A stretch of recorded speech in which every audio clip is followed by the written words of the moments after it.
My beloved children, today I speak to your hearts, not as a distant figure but as the one who loves you beyond measure. You have wondered, feared, and questioned what lies beyond this life. The mysteries of the afterlife have been debated, but I tell you now, the truth is not hidden. It has been revealed since the beginning of time. Open your hearts, and you shall receive. Today I will guide you through what happens to the soul after it leaves the body.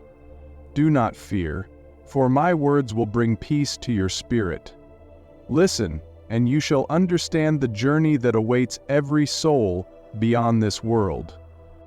The moment of passing is not an end, but a transition. When the soul departs from the body, there is no confusion, only clarity. Many believe death to be painful, yet for those who trust in me, it is as gentle as a whisper. In that instant, the body becomes still, but the soul awakens to a new reality.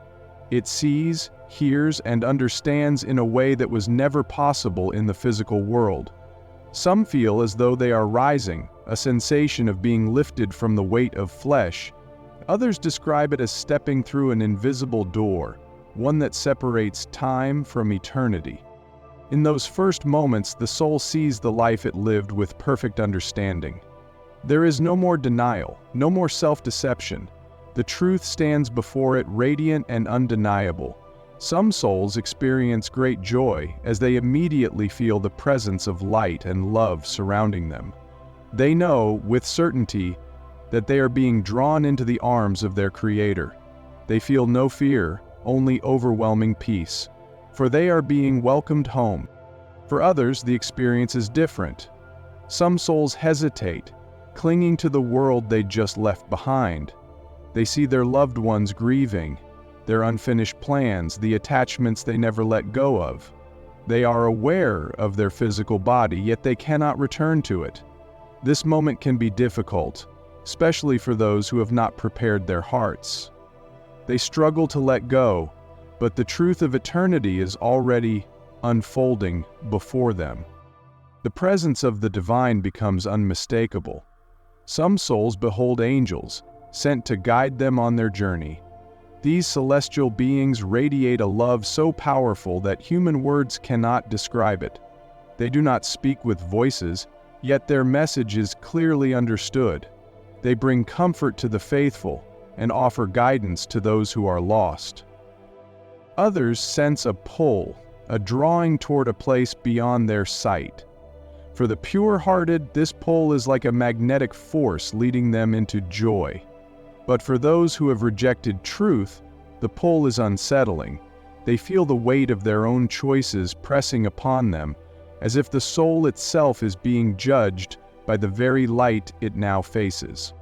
For some, the experience of separation is painful, not because God punishes, but because the soul sees itself in the presence of divine holiness. It recognizes its own imperfections, its sins, its moments of turning away from love. Yet even here, mercy is present. No soul is abandoned. Each is given the opportunity to embrace the truth, to receive grace, and to be drawn toward the light. The soul is not alone in this transition. It may see loved ones who have passed before them waiting at the threshold.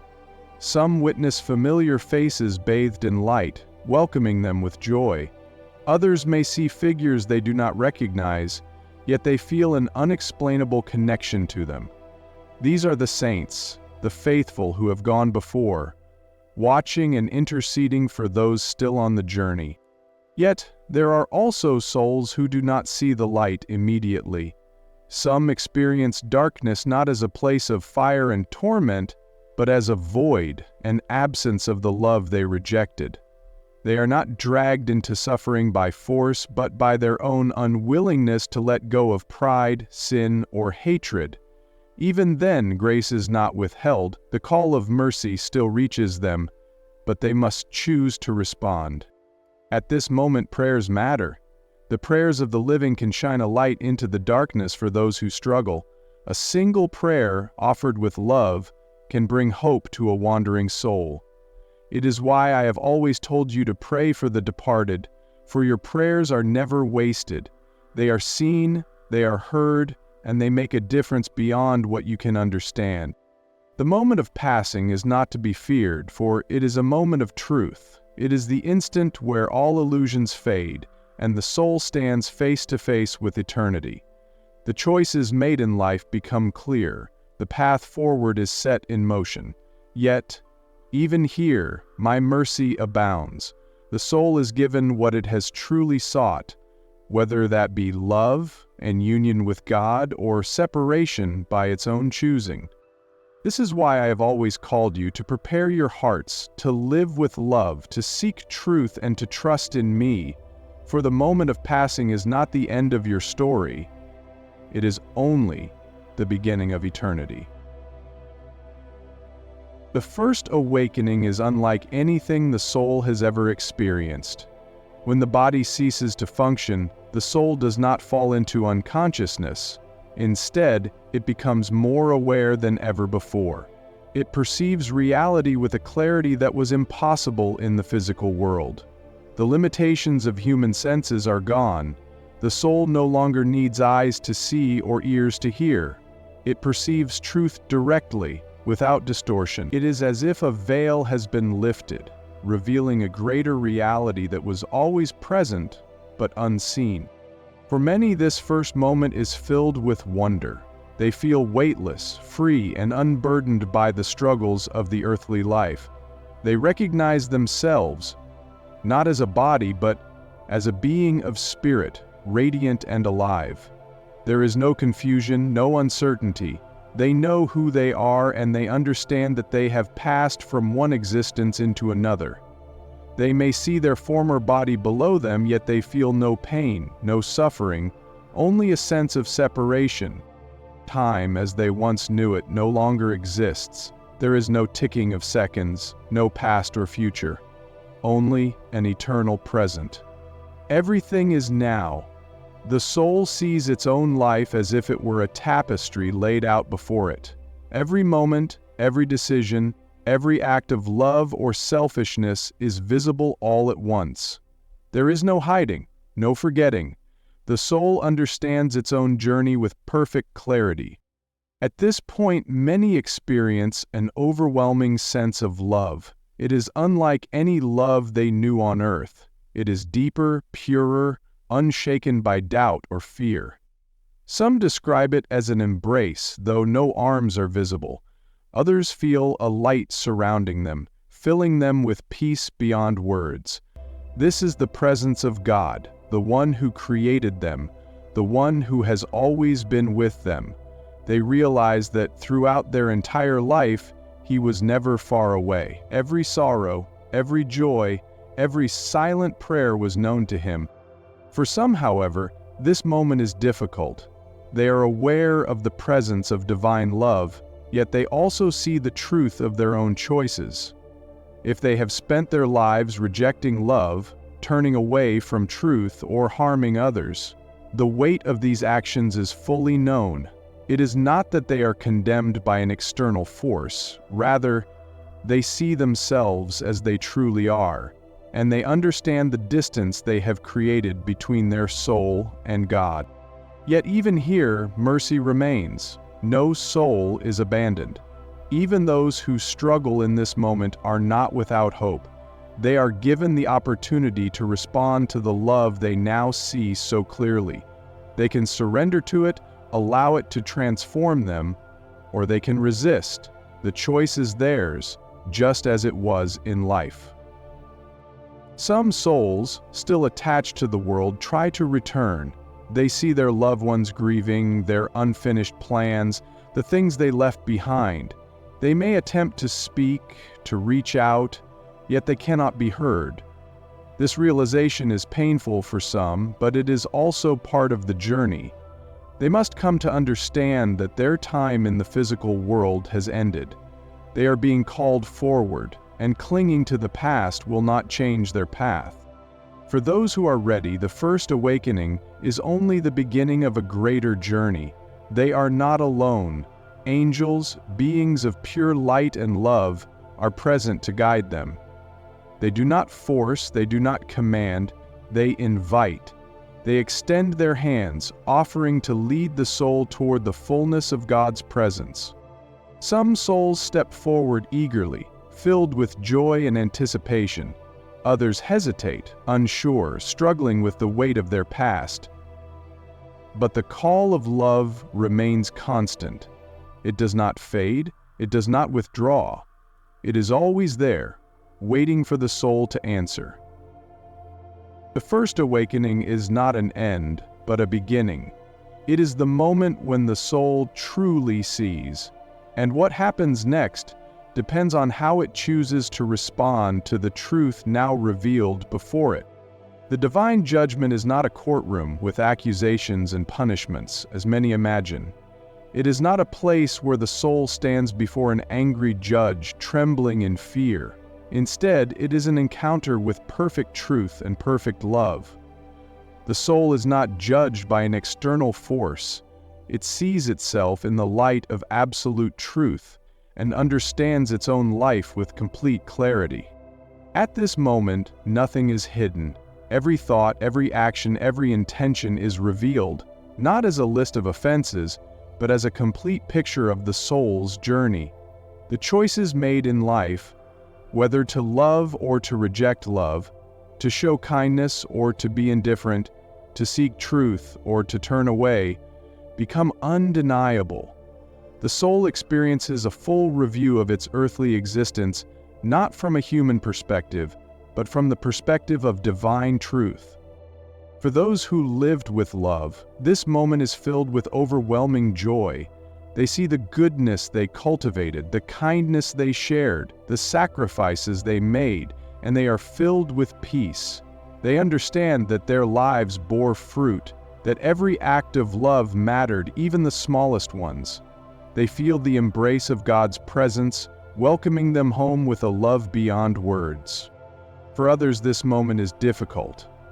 They see where they failed to love, where they chose selfishness over compassion, where they turned away from truth. The pain they caused others is now felt deeply within their own souls.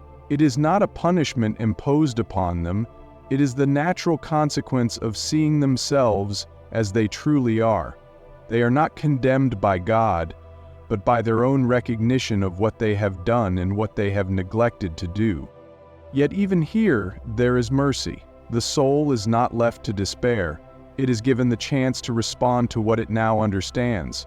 Some souls, upon seeing their failures, are filled with sorrow. Not a sorrow of hopelessness, but of repentance. They long to be purified, to be cleansed of the burdens they now recognize. They do not resist the truth, they embrace it, seeking transformation. For these souls there is hope, for they are willing to receive the mercy that is freely offered to them. But there are also souls who resist. They do not want to change. They hold on to their pride, their anger, their rejection of love. They see the truth, yet they refuse to embrace it. They turn away from mercy, not because it is denied to them, but because they do not desire it. This is the greatest tragedy, not that God rejects them, but that they reject Him. The divine judgment is not about punishment, it is about revelation. It is the soul standing in the presence of absolute truth and choosing how to respond. Some souls rush into the embrace of love without hesitation. Others long for purification, understanding that they need to be cleansed before they can fully enter into divine presence. And some turn away, unwilling to accept the truth they now see so clearly. This moment determines the soul's next step. It is not an arbitrary sentence handed down. It is the fulfillment of what the soul has chosen throughout its life. Those who lived for love find themselves drawn into love's fullness. Those who need healing are given the opportunity for it. And those who reject love find themselves separated, not because God pushes them away, but because they refuse to draw near. The judgment is not about fear, it is about truth. And in that truth, the soul understands what it has truly desired all along. The destinations of the soul are not random assignments or arbitrary fates. They are the natural result of the choices made in life. Every soul, from the moment of its creation, is meant for union with God. That is its true home, its ultimate purpose.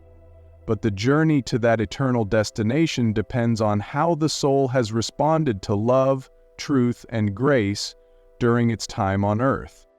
For those who have lived in love, the journey is joyful. The soul is drawn toward the divine presence like a river flowing into the ocean. There is no fear, no hesitation, only a deep recognition that it is finally going home.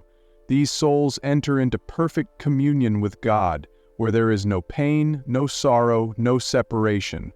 Every longing they ever had is fulfilled. Every tear is wiped away. This is heaven, not just a place, but a state of perfect union with infinite love. The souls here are not idle. They are alive in a way beyond human understanding. They rejoice, they worship, they intercede for those still on earth. They are not distant.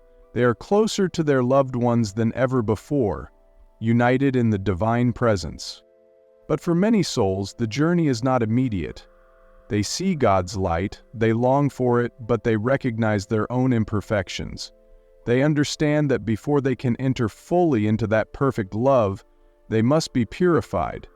This is not a punishment, it is a mercy. The soul, now fully aware of truth, desires to be cleansed of anything that separates it from God.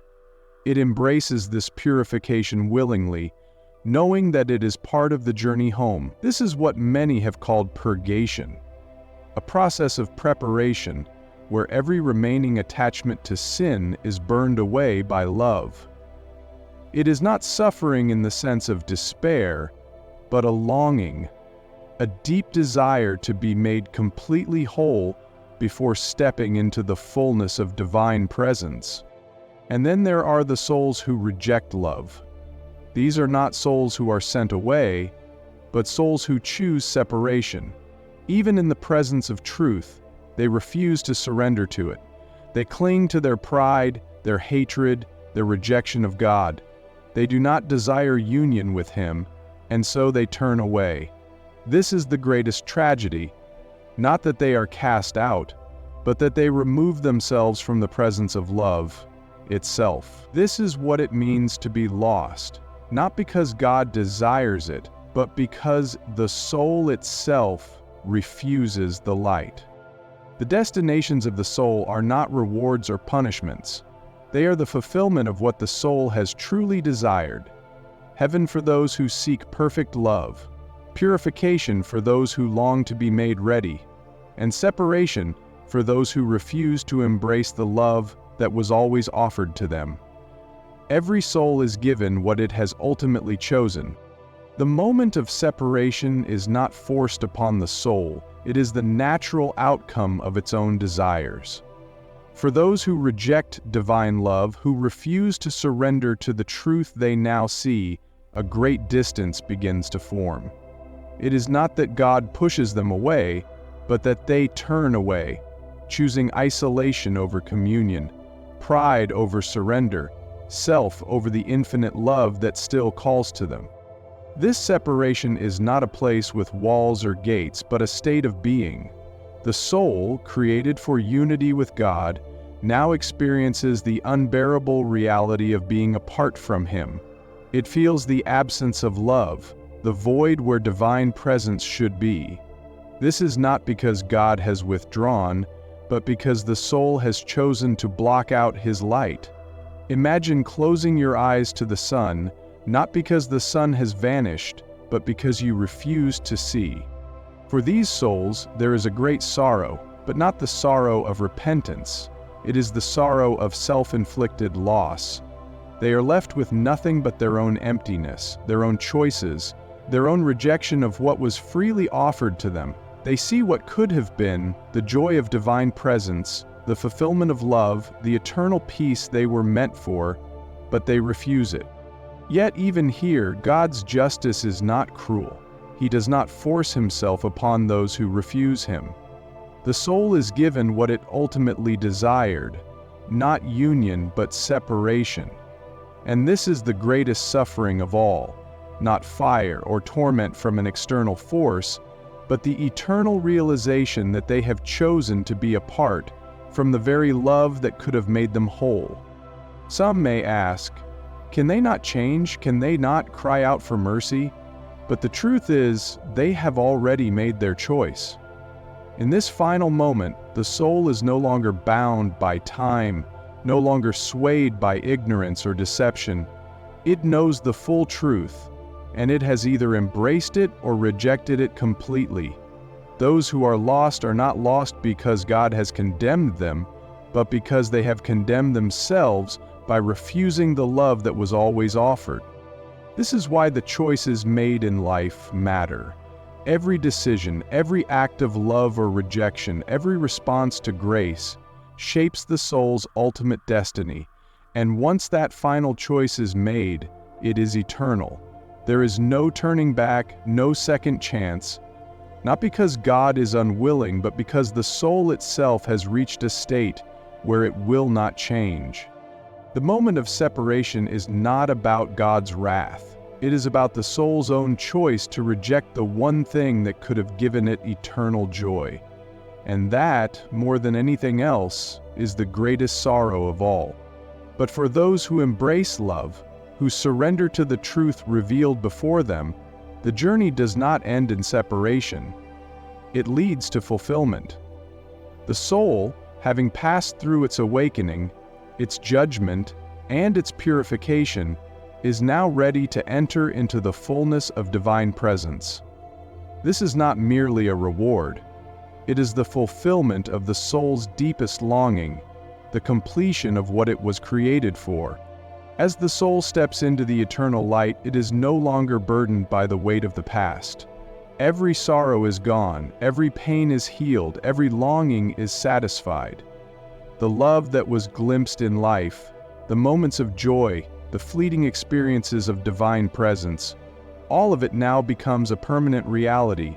There is no more distance, no more separation. The soul is home. Here, time no longer exists. There is no waiting, no fear, no uncertainty. The soul is fully alive, more real than it ever was in the world. It does not simply stand before God. It is united with Him in a way beyond human comprehension. Every question is answered, every mystery revealed. The soul understands fully, not with human reasoning, but with the divine clarity of perfect love. This is the life eternal. It is not an endless repetition of time, but a state of being that is always new, always joyful, always overflowing with the presence of the divine. The soul does not lose its identity, but becomes more of itself than ever before, purified, perfected, and radiant with the glory of God. And this joy is not isolated. The souls in divine presence are not alone. They are surrounded by all who have gone before them, those who also chose love, those who also longed for this eternal communion. There is reunion beyond anything imagined on earth, a unity that is deeper than any bond experienced in mortal life. Those who were separated by death are separated no longer. There is only joy, only peace, only the everlasting embrace of divine love. This is the destiny for which every soul was created, not to be lost, not to be in darkness, but to be in the light, in the presence of the one who has loved them from the beginning. And for those who have chosen this path, there is no fear, no regret, only the infinite joy of being forever with the one who is love itself.